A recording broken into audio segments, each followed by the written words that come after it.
the Vice President of Strategy and Impact at Prosper Canada.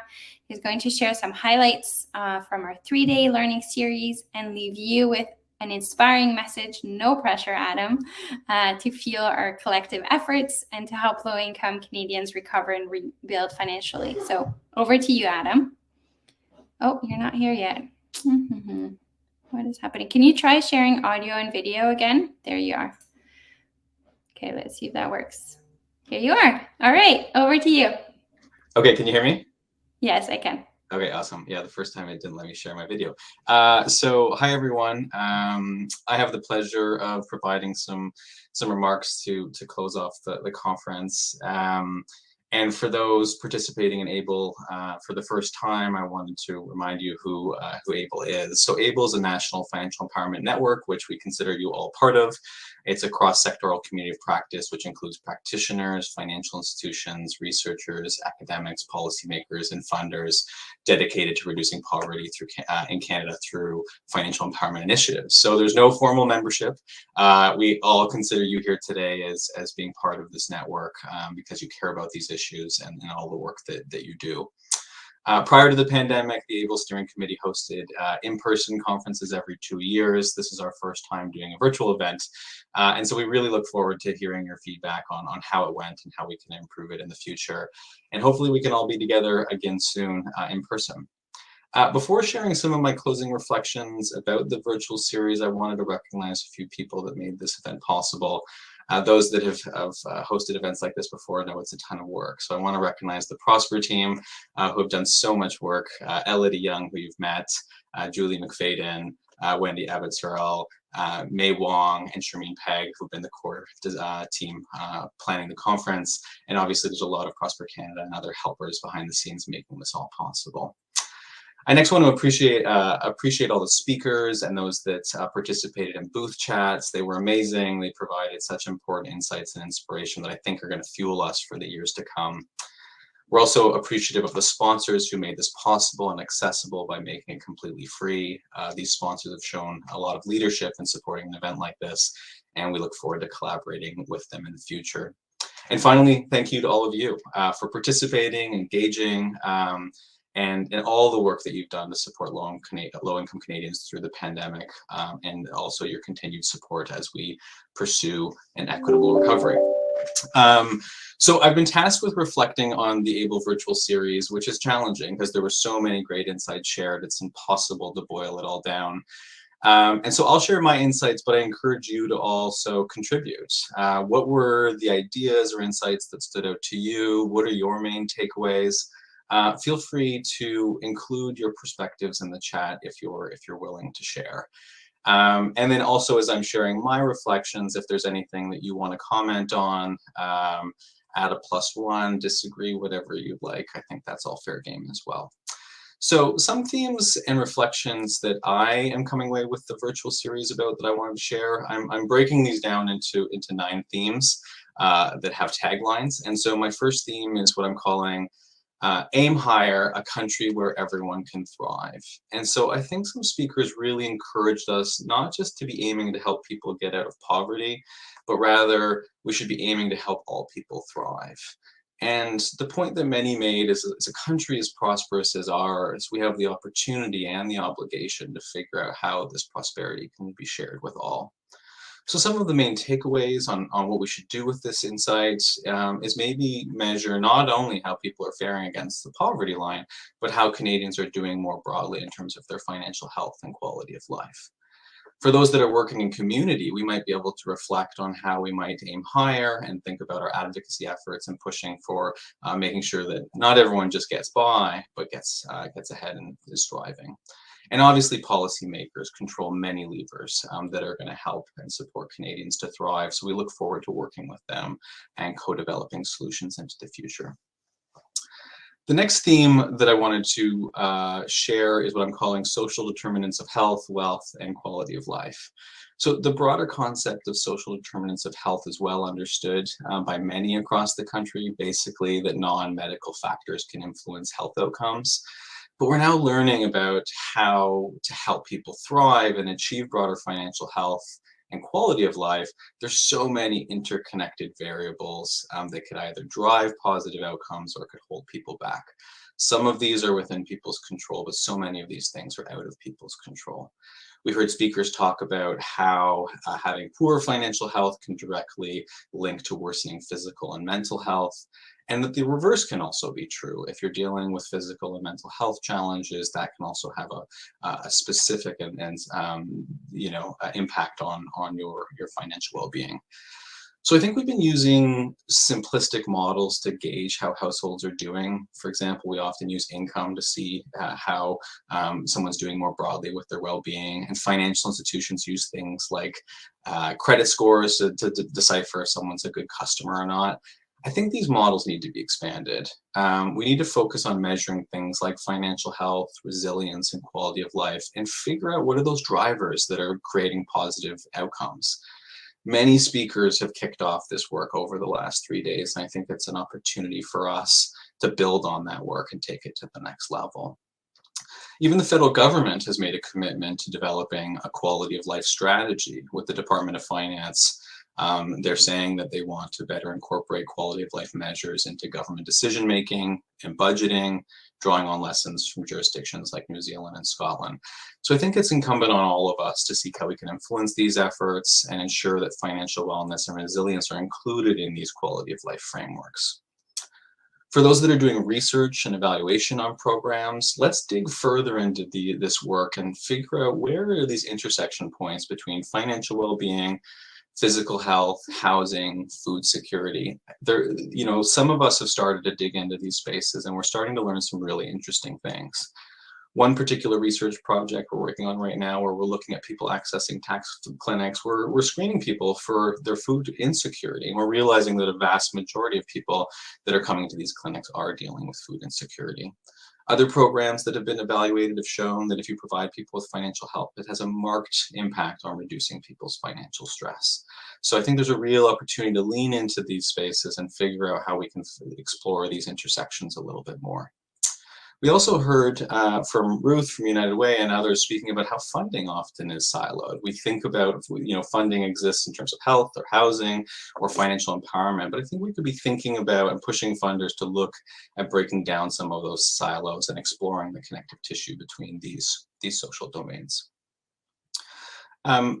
A third theme that came to me, I'm calling hidden or not so hidden forces creating unequal health, wealth, and quality of life outcomes. And so in the Measuring the Divide session, we learned about the fact that Black, Indigenous, and people of color are doing worse on most indicators of well-being, and that the pandemic has exacerbated these issues for many. In the session on Indigenous financial wellness and healing, we heard about the legacy of colonization and the trauma that this continues to inflict on communities and households, and creates real challenges today on supporting communities to achieve better outcomes. I like, a slide that Simon Brockopay had shared, which is really showing the difference in the well-being measures of Indigenous and non-Indigenous people. And he really mentioned that the truth and reconciliation efforts need to also include providing Indigenous communities with the resources and supports to close that well-being gap. The session on addressing systemic racism through financial empowerment also helped to shine a light on the ways in which systemic racism can hold people back, and from thriving more broadly in practical ways that we could overcome some of these issues. One thing that really struck me was Dr. Kwame Mackenzie's analogy that he shared. And for those that missed it, it was an image of a city built on top of a cruise ship, which represented the affluent segments of our society, who are basically living a life of luxury with few barriers. Then he went on to say that the rest of people, overrepresented by Black, Indigenous, and communities of color, are either in smaller boats that are dealing with their own challenges of navigating a way forward, or in the water, using all of their energy just to survive. I think this powerful image of how our systems and structures are making life easier for some and more challenging for others is really powerful. And as I speak to different stakeholders across the country, I'm getting the sense that those that aren't part of those communities are feeling overwhelmed with the severity of challenges and feeling paralysis. But I don't think we can let this happen to us. We need to keep pushing forward for better outcomes for all. And we need to figure out how we can bridge those divides and create real partnerships. And one way that we're shared is really around building on the momentum of measurement. So how can we continue to conduct research on the barriers facing BIPOC communities and different outcomes that they're achieving?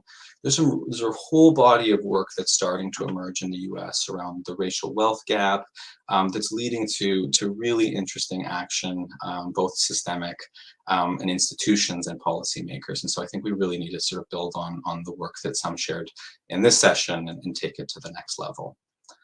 Building on this cruise ship analogy, I'm recognizing also that people on the cruise ship are making policy for those that are in smaller boats and in the water.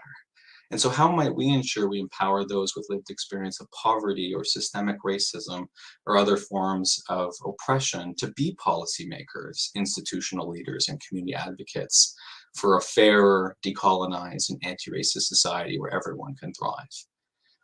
You know, when we do our financial empowerment work in community, we have an opportunity to build relationships with BIPOC communities and those already serving those communities, educate ourselves on the issues and how to be strong allies, listen to the needs of communities, explore deep partnerships, but do it with humility, use an asset-based approach, and co-develop culturally appropriate solutions. So much work to be done, but critical work that we have to start now.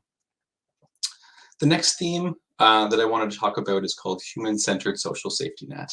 And I feel thankful that I live in Canada and we have a social safety net like we do, and especially comparing it to the US, which might not be the best benchmark. But we also know that $2 billion gets left on the table every year because people either aren't filing or are not accessing those benefits.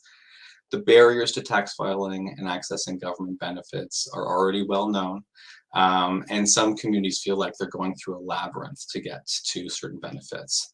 So the next frontier of removing these barriers and, you know, automating benefit access and creating adaptive systems to make sure that these systems are more responsive to people's financial situations is critical and something that we should be all working on together. So let's continue the great work that everyone's doing in community. Let's continue to push federal and provincial governments to do better to make sure that these systems are accessible for everybody. Building on that theme is towards a basic income for people with disabilities. We heard in today's session about poverty, disability, and Canada's proposed new disability benefit. That people with disabilities have very high rates of poverty, and many people struggle with accessing sufficient employment. And for those that are getting government assistance, it's definitely not enough to get over the poverty line in many cases.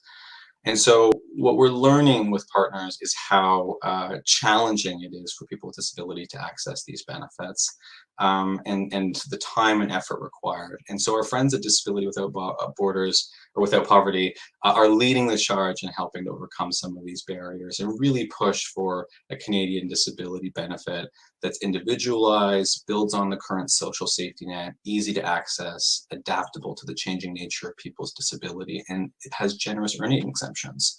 So let's be good allies, work and support these different campaigns, and continue to find ways to support people with disabilities through our financial empowerment work across the country. Building on FCAC's strategy, I think there's opportunity for us to be collectively building a financial health ecosystem. And I think Judith today walked us through in detail what that strategy is about.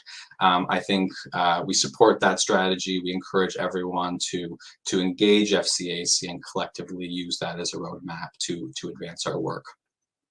Judith also talked about the financial consumer protection framework. And as I understand it, this is a once-in-a-generation change in consumer protection and one that really supports and empowers individual consumers. And so I really hope that financial institutions use this moment where they need to make significant changes to their products, services, and banking infrastructure to see how they can not only meet the requirements set out in the framework, but explore new ways of meeting the needs of low-income Canadians and find new ways of improving the financial health of all of their customers. You know, the broader financial empowerment field has decades of knowledge and expertise on how to serve these populations. And so I think there's an opportunity for collaboration and partnership there. And as Liz talked about today, we have a vision for community-based financial help services. We need to have financial help services in every community across the country, and we need to find ways to fund this. And so this is something that we're going to be pursuing for the next couple of years around how we can seek the resources and capital to advance this work across the country, because we've made good headway, but we need to take it to the next level. And I'll conclude by saying the last one, which I said at the beginning, which is we need to take care of ourselves as well. You know, we've all been working so hard during the pandemic, and many people are tired and on the brink of burnout. You need to prioritize your own well-being, and we need to make sure that we take care of ourselves so that we can continue to do the great work that everybody's doing here. So I often say this work is a marathon, not a sprint. So let's take a break, focus on our well-being, take care of each other, and then we can come back in 2022 energized and continue to do the great work that everyone's doing. So in closing, I want to thank you all so much for attending and participating in the ABLE virtual series. We look forward to collaborating with you to ensuring and achieving an equitable recovery and building financial health for all. So thank you so much. Thank you so much, Adam. As always, you have this great way of inspiring people. So thank you for these helpful insights and you know, inspiring us to thrive and to help everyone thrive and to do better in our work and take care of ourselves as well. Thank you so much. So we are about to close. I want to make sure you see our beautiful closing song by Anishinaabe Helen Bobiwash. Before I show you the video, I have a couple really short announcements. I want to make sure I thank our sponsors again. We're going to share the list of our sponsors in the chat just so we can move through the video a little bit faster. All of our session recordings will be posted on the ABLE Financial Empowerment website within a day or two. We have a short feedback survey that we're going to share in the chat as well, and you'll also get an email. This is our first time doing this event online, so please we'll look forward to your feedback so we learn from the experience. And then we also encourage you to join our ABLE mailing list, which you can do on our ABLE Financial Empowerment website. So now, without further ado, I want to share this beautiful song, closing song.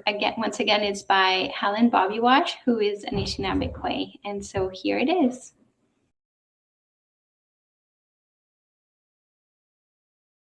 Miigwech, thank you. Merci to Prosper Canada for organizing the 2021 Fall Virtual Series. It was my honor to share my experiences in the session on Indigenous financial wellness and health and well-being. It's fall and we're approaching winter, and we're all getting ready for the winter. I'm going to sing a bear song for you because the bear is now getting ready for the winter just as we are and just as many animals are. So the bear, when it wakes from hibernation, it's slow, sluggish. And it gets out of its den, it starts walking slowly, doesn't have a lot of energy, but it starts looking for food. As it finds food, gains more energy, it gets more active throughout the summer. And into the fall, it kind of goes into a frenzy of eating to fatten up for winter. It actually stores and saves its energy in the form of fat to last through the winter. That is similar to what we counsel clients to do when it comes to saving money. And then the bear slows down and goes back into hibernation and goes to sleep for the winter. And this is what the song is all about. It starts out slower at the beginning, builds to a faster pace, like the bear is fast, trying to fatten up for the winter, and then it slows down as it goes into hibernation. I sing this song for all of you to give you best wishes as you prepare for winter, and for our clients with hopes that they won't be left out in the cold this winter. Miigwech.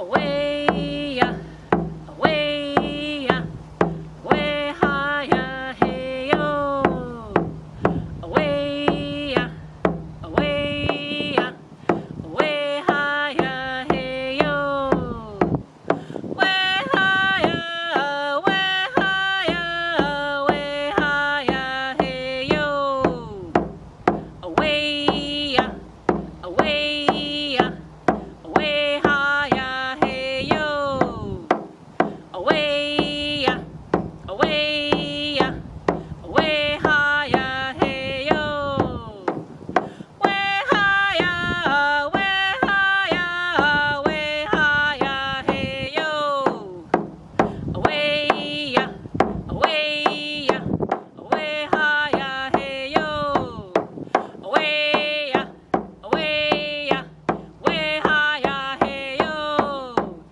way higher, way higher, way higher, hey yo, way, way, way higher, hey yo, way, way, way higher, hey yo, way higher, way higher, way higher, hey yo, way, way, way higher, hey yo, way, way, way higher, hey yo, way higher, way higher, way higher, hey yo, way, way, way higher, hey yo, way, way, way higher, hey yo, way higher, way higher, way higher, hey yo, away, away, way higher, hey yo, away, away, way higher, hey yo, way higher, way higher, way higher, hey yo.